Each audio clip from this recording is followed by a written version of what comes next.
So, ayun mga idol. So, ngayong araw gagawin natin is papakita ko sa inyo kung paano natin palitan yung lens ng ating action camera. So, sana subaybayan nyo yung video. Hindi ko na i-edit ng makita nyo yung actual mismo kung paano natin. Pero hindi ko na rin bubuksan yung ating action camera kasi yung iba-iba naman yung action camera na meron. So, yung iba sa unahan lang. So, mag-search na lang kayo sa YouTube kung paano baklasin yung ating mga action camera kung anong unit ang meron kayo. So, iba-iba kasi yung procedure niya. So, yung nangyari sa atin, ito, yung dati. Tapos ito, yung bago. So, kung gusto nyo makita kung bakit naging ganyan na yan, so, sige, panoorin nyo tong video. Stay tuned lang. Pakihit na ng like, subscribe, and bell para lagi ka notify sa ating mga video. Yun, shoutout po sa inyong lahat. Ito na Sir Tektan, yung request mong video.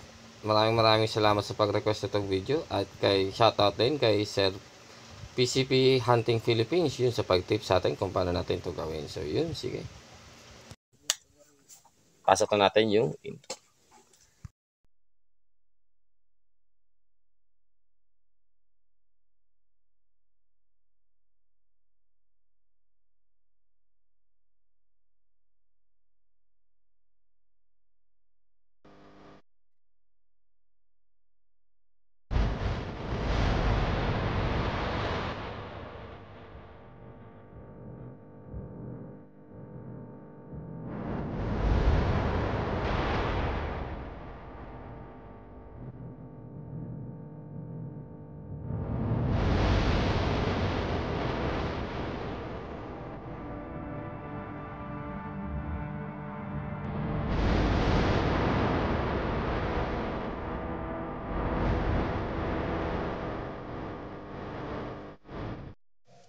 Ngayon mga idol, so meron tayo dito Supreme Conquest tsaka isang lens. So ito ang gagawin natin. Itong wide angle lens nya, papalitan natin ng 90 degree na lens. So ito yung lens. Ayan. So nabili lang natin yan sa Lazada. So mura lang to. So hindi ko na kayo tuturuan ng pagbaklas ng anong unit kasi iba-iba naman kasi yung pagbaklas. So kung mga unit nyo na mura lang, so pwede nyo gawin ito sa gusto magkaroon ng scope cam sa cellphone. So tsaka ito rin, yung side shot natin is baliktad. So nandito yung ulo nya, ito yung ilalim. So baliktad siya mga kantos kasi pag nakatayo yan mga kantos, haharangan yung pisngi mo dito. So babangga yan dito, lalagpas yan. So kailangan mo balikta rin para sumakto siya. So yung distance din natin dito is 75.75 inches yung distance ng lens natin dito. Tsaka ito more or less nasa 2 inches lang. So 2.5. So yan ay sa bago nating side shot. So para makuha natin yung clarity ng action camera na gagamitin natin, kailangan natin magpalit ng lens. So itong yung 90 degree na lens para madali mo makita yung dun sa scope cam. Ito naman kasi pag dinagay mo yan, masyadong malayo yung vision niya or yung ano tawag na to, yung sa scope cam mo masyadong malayo, so hindi mo makikita. So ito, turuan ko kayo kung paano, pero ito napalitan ko na to. So binalik ko lang, aalisin natin, papakita ko lang sa inyo kung paano natin gagawin yan. So ito binaklas ko, kung meron kayong parehas ang unit, so ito binaklas ko yun dito. Ganun. So madali lang naman yan. Una-una gagawin mo, aalisin natin to battery. So alisin natin yung battery. Dahil ito bukas na mga kantos or natanggal ko na, meron kasi yan dito glue. So dito sa thread mga kantos, sa thread niyan, yung original na lens nya, meron yung glue. So mas madali siyang tanggalin pag cutter yung gamitin mo, pero dahan-dahan, tsaka makaliko talaga mga kantos kasi baka masira mo rin yung ano. So ayaw natin din sirain. So ngayon aalisin ko to, galing na dito sa labas, so hindi ko na to bubuksan. Okay, so i-twist lang natin ang pabalik. Yan.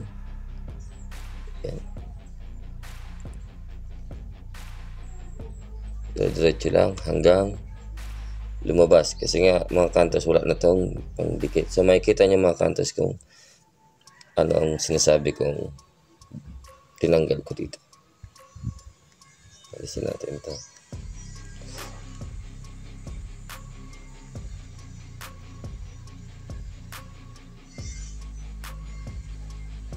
Buksan ko na ito kasi malapit para walang alikabok.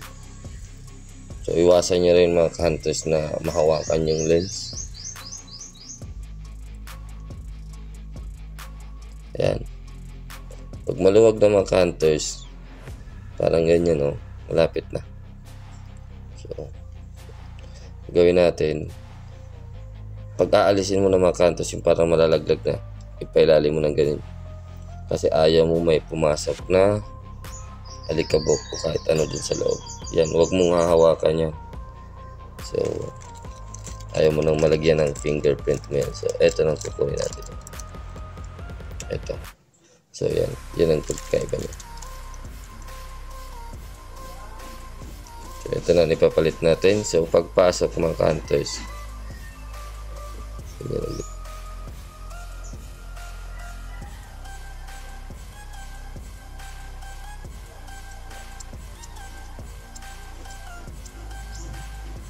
Pihit lang natin ang ipihit. Bago natin isagad yan mga kantos o ipasok ng ano, siguraduhin natin na lilinaw siya sa cutting camera. So balik na natin yung battery. Tapos yung ipit na kasi ito mga kantos. Yun pala.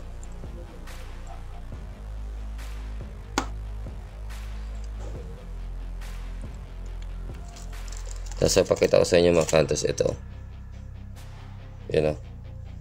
May glue yan dyan banda. So inalis natin ang cutter para ma-retread natin to. Pero para magawa mo yan, kailangan mo baklasin yung unit. So hindi ko napapakita sa inyo kung paano natin binaklas yan. Kasi iba-iba naman. So pwede dyan SG cam, kahit anong action camera, kahit GoPro pwede. So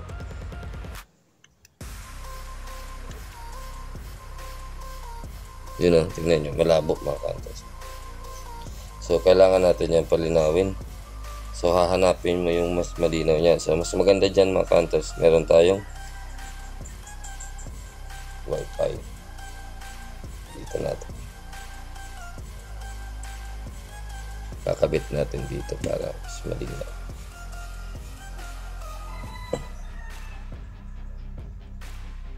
Tapos meron tayong reference yan, silver swan. Kasi nga nakakabit na natin yan mga kanto. So gusto ko lang sa inyo ipakita. So yun o, kita nyo malabo. So adjust natin to ulit. I-adjust mo lang to hanggang luminaw yan. Yun, malabo pa. Kita natin. Malabo pa.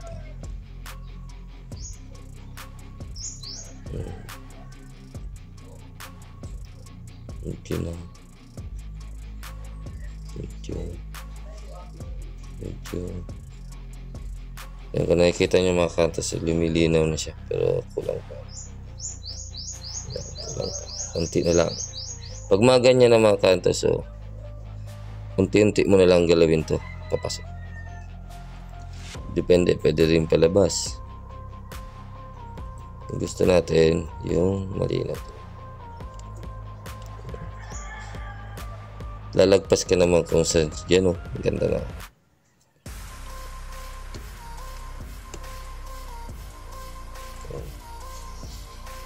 Linaw na niya. So try pa nating pihitan. Kaunting-kaunti lang. Tapos lalagpas tayo dyan. So pag lumagpas tayo, yun, malinaw. Tsaka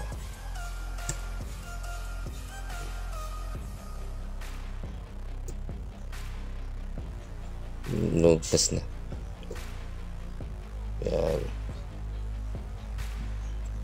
Tingnan natin kung kaya mabasa itong drayo natin.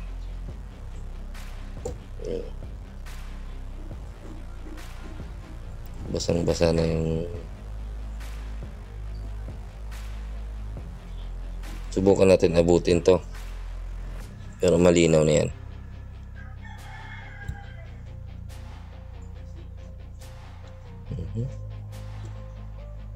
Yan.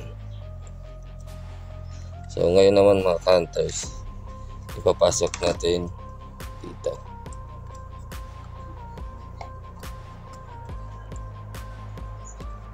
So ngayon naman mga counters, subukan natin kung malinaw din ba siya dito sa loob ng scoop.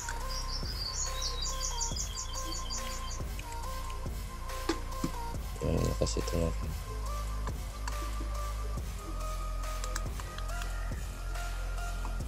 Yun.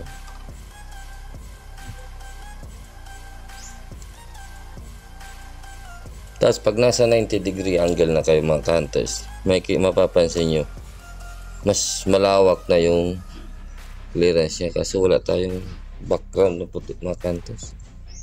Saan na ba? Yung bubong, ayun. Yan na. Malinaw na yan. Ito yung kuha niya mga counters. Pag nasa 70 degrees ka pa lang, 170, liit lang yan mga counters. Hindi mo makita yan dyan. So 90 degree, tapos naka anti-shake. So yung settings niya mga counters. Ngayon naman yung settings na ginamit natin. So lagyan natin sa settings. So yan yung video resolution lang niya na ginagamit natin. Anti-shake on, tapos yung FOV naka-narrow. So para mas tawag dito, tumpak siya doon. So subukan natin i-wide kung ano makikita niyo. Malayo, subukan natin ibalik.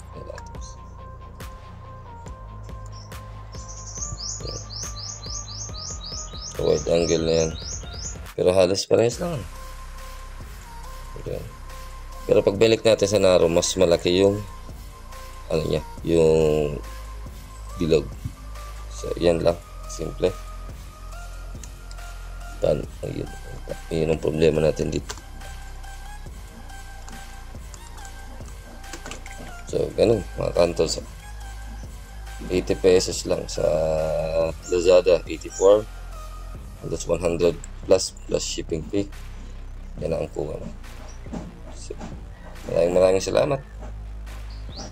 So ayun na nga, nakita nyo na mga ka-hunters, mga ka-shooters yan. Kung gusto nyo maglagay ng action camera sa inyong scope, so nakita nyo kung paano yung paraan, tsaka kung magkano yung ating pyesa na ginamit. So yun, sana mag-enjoy kayo at sana may natutunan kayo sa ating ginawang procedure. So yan lang yung na-share ko. Kung may mga tanong kayo, pakilagay na lang sa comment box. Tapos baka may lalagay din ako sa description box. So pakicheck na rin yan. Baka may instruction ako na lalagay doon. So subukan nyo na rin i-click yun. Baka meron. So yun, maraming salamat po. Hanggang dito na lang. Take care. God bless. Peace out.